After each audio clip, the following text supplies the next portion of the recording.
আসসালামু আলাইকুম ওয়া রাহমাতুল্লাহি ওয়া বারাকাতুহু। আমি আজকে একটা বুখারী শরীফের একটা হাদিস বলবো, যে হাদিসটার মাধ্যমে কবরের থেকে মানুষ যখন উঠানো হবে, তার মানে কিয়ামত শুরুর সময়, সেই সময় দাজ্জালের ফিতনার থেকেও, মানে দুনিয়ার যে দাজ্জালের ফিতনা আসবে সেরকম ধরনের ফিতনা শুরু হবে। সেই সময় সম্পূর্ণ মানুষকে জিজ্ঞাসা করা হবে যে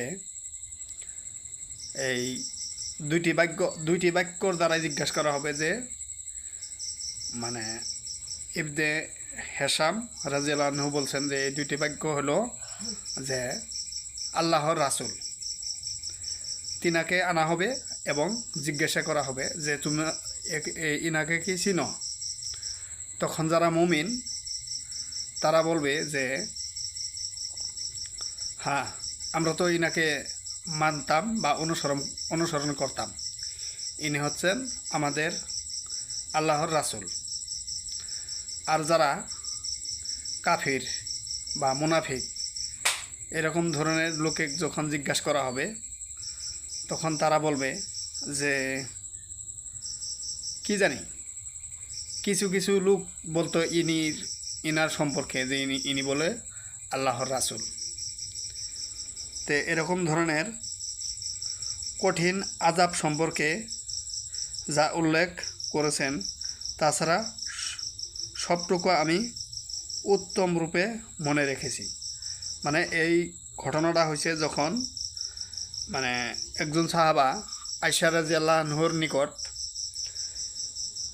গেছিলেন যে কিছু হাদিসের কথা শুনবে, রাসূলুল্লাহ সাল্লাল্লাহু আলাইহি সাল্লামের কাছ থেকে কিছু হাদিস শুনবে। তে আমাদের কিন্তু হাদিস শোনার অতটুকু আগ্রহ নেই। ওই সময়ের সাহাবাদের কিন্তু হাদিস শোনার যেটা আগ্রহ ছিল, আমাদের কিন্তু সেটা নাই।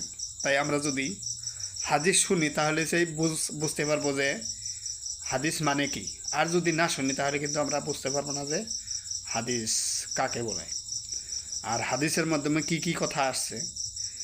নবী করিম সাল্লাল্লাহু আলাইহি সাল্লাম যে কোনো কথা শুরু করতেন, মানে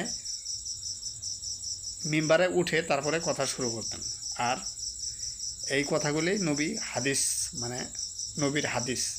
আর আমরা যে মসজিদে খুতবা শুনি বা দেই, সেই সবগুলোই কিন্তু নবীর হাদিসই হয়। তাহলে আমরা যদি হাদিস শুনি তাহলে কিন্তু কিয়ামতের ঘটনা